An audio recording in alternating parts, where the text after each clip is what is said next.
देखा सो पूजा पाठ में बैठे तो वहां तो और ज्यादा अच्छी नींद आती है, वहीं सो जाते हैं।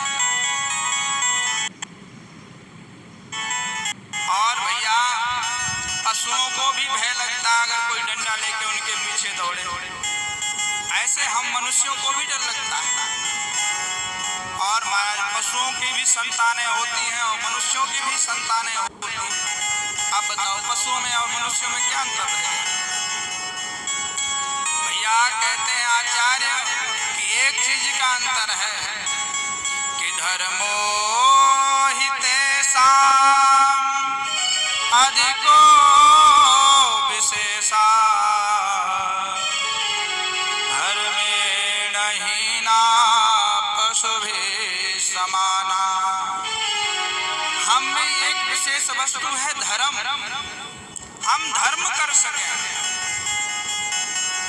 बोले धर्म क्या है? महाराज आप बार बार धर्म धर्म कह रहे हो, हमें धर्म समझ में नहीं आया, धर्म क्या है? मैंने उस दिन भी बताया था, पितामह भीष्म ने बताया कि नहीं बताया कि श्रूयताम धर्म सर्वस्वम श्रुत्वा चैवावधार्यताम् आत्मनः प्रतिकूलानि परेषां न समाचरेत्। धर्म ये है कि हम जो व्यवहार हमारे लिए अच्छा ना हो हम दूसरों के साथ ना करें, दूसरों को सुख देना, जीवन में परोपकार करते रहना, यही धर्म है। दूसरों को भोजन कराना, दूसरों को वस्त्र देना, दूसरों के लिए भैया तत्परता से लगे रहना, यज्ञ याग आदि से जुड़कर रहना, देवताओं का पूजन करना, सूर्य भगवान को जल देना, ब्राह्मणों की सेवा करना, यही धर्म है भैया। तो इस धर्म से जुड़े रहें, अन्यथा शास्त्र की दृष्टि में आप पशु हो जाओगे। इसलिए धर्म के कार्य से जुड़ने से ही हमें शांति की प्राप्ति और आनंद की प्राप्ति होगी, ना कि धन इकट्ठा करने से, ना भैया और कोई साधन से आनंद की प्राप्ति होगी। इसलिए धर्म से जुड़े रहिए। और हमारी यहाँ जो माताएं आ रखी हैं तो सब धर्म से जुड़ी ही हैं। क्यों? क्योंकि माताओं के हृदय में भाव और भक्ति स्वतः ही होती है। इनके अंदर श्रद्धा भगवान की कृपा से और भगवती की कृपा से लेकर ही आते हैं।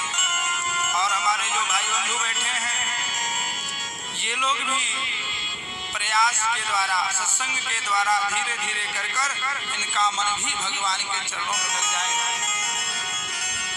अन्यथा हमारा जन्मना सार्थक नहीं होगा। और एक दिन ऐसे कर करके हमारा समय निकल रहा, व्यतीत हो रहा। तो भैया संतों की और सदगुरु के वचनों में निष्ठा रखिए और विश्वास रखिए।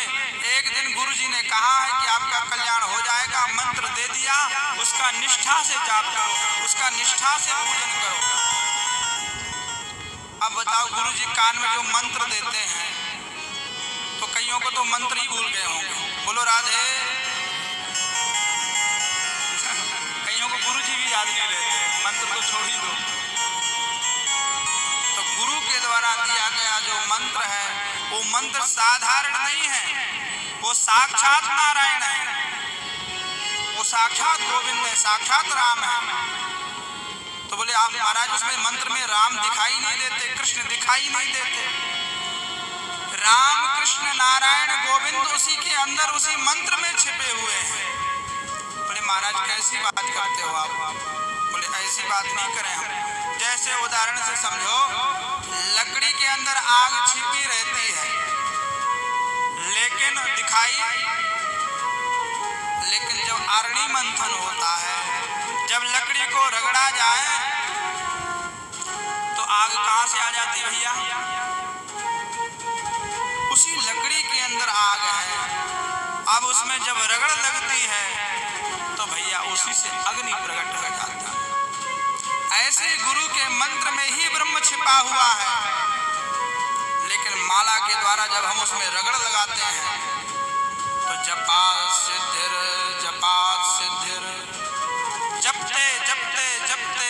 महाराज वही ब्रह्म जो शब्द रूप में था वह आंखों के सामने प्रकट हो जाता है, पर हमें विश्वास नहीं होता। 2 दिन नहीं माला फेरी और कहा गुरु जी का मंत्र तो काम ही नहीं कर रहा।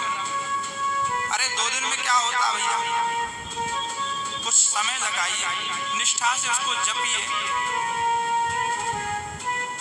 तो गुरु कृपा में बड़ा बल है।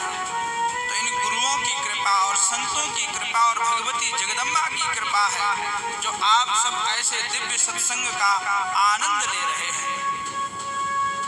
महाराज इन नवरात्रियों में भगवती के 9 नामों का रोज स्मरण करिए।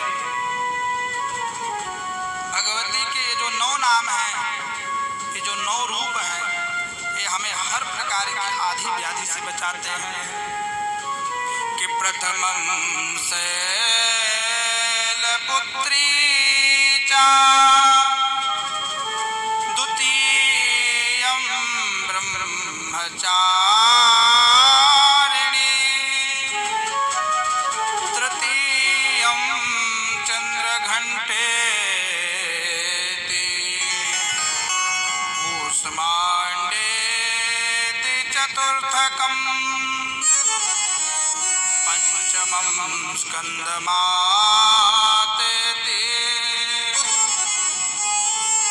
षष्ठं कात्यायनीति च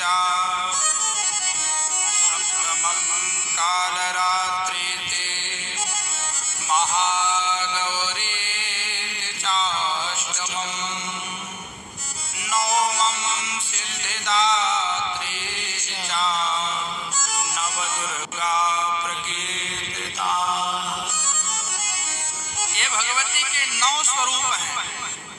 इन 9 नामों का और इन 9 स्वरूपों का रोज स्मरण करिए तो भैया कोई आधि व्याधि जरा पीड़ा मृत्यु और रोग कोई भी आपके पीछे नहीं लगेगा, सब आपको छोड़कर भाग जाएंगे। बोले कैसे भाग जाएंगे?